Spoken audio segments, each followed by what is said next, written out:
Vi er jo til årets kvindekommission her i FN, og der er ikke blevet mindre at kæmpe for siden sidste år. Ikke mindst de her digitale platforme åbner jo helt nye flanker for, at kvinder bliver misbrugt, udsat for vold, trusler, chikane.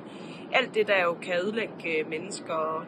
Og det er klart, at det er noget af det, vi har rigtig stor fokus på herovre. Vi har også nogle af aktørerne bag i tale. Meta kommer vi til at skulle have en hård snak med lidt senere på dagen i dag.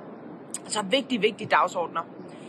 Jeg tror, det er vigtigt at sige, for man kan godt få et lidt modsatrettet billede, at på den globale scene, der går det faktisk frem.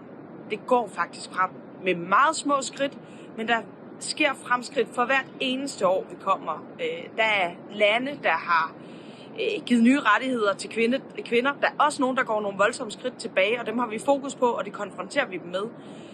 Men vigtigt at sige, at der er altså små skridt frem, når man kigger på den samlede store verden.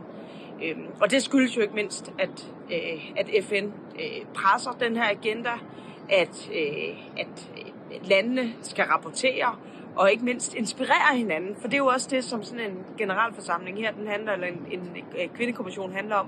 Det er jo at inspirere hinanden, give mulighed for at lure hinandens redskab efter i krogene.